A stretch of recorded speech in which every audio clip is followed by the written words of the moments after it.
ಮಂಡಲಾಧ್ಯಕ್ಷರುಗಳು ಎಲ್ಲರ ಒಂದು ಆ ಸಹಕಾರದಿಂದ, ಕಾರ್ಯಕರ್ತರ ಸಹದಿಂದ ಇವತ್ತು ಏಕತಾ ನಡಿಗೆ ಅಂತೇಳಿ ಏನು ನಮ್ಮ ದೇಶದ ಮೊದಲ ಗೃಹ ಸಚಿವರಾಗಿ, ಮೊದಲ ಉಪ ಪ್ರಧಾನಿಗಳಾಗಿ, ಈ ದೇಶಕ್ಕೆ ಉಕ್ಕಿನ ಮನುಷ್ಯ ಅಂತಾನೆ ಹೆಸರಾಗಿದ್ದಂತ ಸರ್ದಾರ್ ವಲ್ಲಭಭಾಯಿ ಪಟೇಲರ ಒಂದು 150ನೇ ಜನ್ಮ ದಿನೋತ್ಸವದ ಅಂಗವಾಗಿ ಈ ಕಾರ್ಯಕ್ರಮ ಪ್ರಾರಂಭ ಆಯಿತು.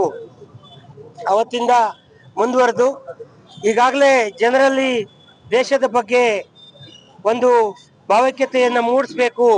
ಈ ರೀತಿಯ ಟೆರರಿಸ್ಟ್ ಇನ್ನೊಂದು ಮತ್ತೊಂದು ಅಟ್ಯಾಕ್ ಮಾಡುವಂತ ಸಂದರ್ಭದಲ್ಲಿ ಎಷ್ಟರ ಮಟ್ಟಿಗೆ ಭಾರತೀಯರು ರಾಷ್ಟ್ರಪ್ರೇಮ, ರಾಷ್ಟ್ರಭಕ್ತಿ, ಏಕತೆಯನ್ನು ಬೆಳೆಸ್ಕೋಬೇಕಾಗತ್ತೆ ಅನ್ನೋ ಒಂದು ಕಾರ್ಯಕ್ರಮದ ಸೂಚಕವಾಗಿ ಈಗಾಗಲೇ MP ಸಾಹೇಬರು ಮಾತನಾಡಿದಂಗೆ ಸನ್ಮಾನ್ಯ ನರೇಂದ್ರ ಮೋದಿಜಿಯವರು ಪ್ರಧಾನಿಗಳಾದ ನಂತರ ಸರ್ದಾರ್ ವಲ್ಲಭಭಾಯಿ ಪಟೇಲರ ಒಂದು ಸ್ಟ್ಯಾಚ್ಯೂ ಆಫ್ ಲಿಬರ್ಟಿಯನ್ನ ಏನು ಸ್ಥಾಪನೆ ಮಾಡಿದ್ರು, ಅವರ ಹೆಸರಲ್ಲಿ ದೊಡ್ಡ ಪಾರ್ಕ್ ಅನ್ನ ಏನು ಸ್ಥಾಪನೆ ಮಾಡಿದ್ರು, ಅವರಿಗೆ ಗೌರವ ಕೊಡೋ ಸಲುವಾಗಿ ಅದೇ ರೀತಿ ಮುಂದುವರೆದು ಇವತ್ತು ಮುಂದಿನ ಯುವ ಪೀಳಿಗೆಗೆ ಈ ಒಂದು ಸರ್ದಾರ್ ವಲ್ಲಭಭಾಯಿ ಪಟೇಲರ ಒಂದು ವಿಚಾರಗಳನ್ನ ತಲುಪಿಸಬೇಕು ಅನ್ನೋ ಕಾರಣಕ್ಕಾಗಿ ಇವತ್ತು ಇಡೀ ದೇಶದಾದ್ಯಂತ ನವೆಂಬರ್ 26ರವರೆಗೆ 25ರವರೆಗೆ ಈ ರೀತಿಯ ಕಾರ್ಯಕ್ರಮಗಳು ನಡೀತಾ ಇದೆ.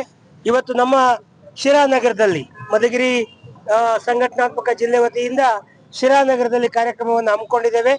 ನಾವು ಇವತ್ತು ಸುಮಾರು ಒಂದು 6-7 ಕಿಲೋಮೀಟರ್ 8 ಕಿಲೋಮೀಟರ್ ಅಷ್ಟು ದೂರ ನಡಿಗೆ ಮುಖಾಂತರ ನಡೆದು ವಲ್ಲಭಭಾಯಿ ಪಟೇಲರ ಜನ್ಮ ದಿನೋತ್ಸವ ಮತ್ತೆ ಅವರ ಕಾರ್ಯವೈಖರಿ ನಮ್ಮ MP ಸಾಹೇಬ್ರು ಈಗಾಗಲೇ ಹೇಳಿದಾಗೆ ಯಾವ ರೀತಿಯ ಸ್ವಾತಂತ್ರ್ಯ ನಂತರ ಕೂಡ ಕೆಲವು ರಾಜ್ಯಗಳು, ಕೆಲವು ಸಂಸ್ಥಾನಗಳು ನಮ್ಮ ಇಂಡಿಪೆಂಡೆಂಟ್ ಇಂಡಿಯಾಗೆ ಸೇರ್ದೇನೆ ಹೊರಗುಳ್ಕೊಂಡಿದ್ವು.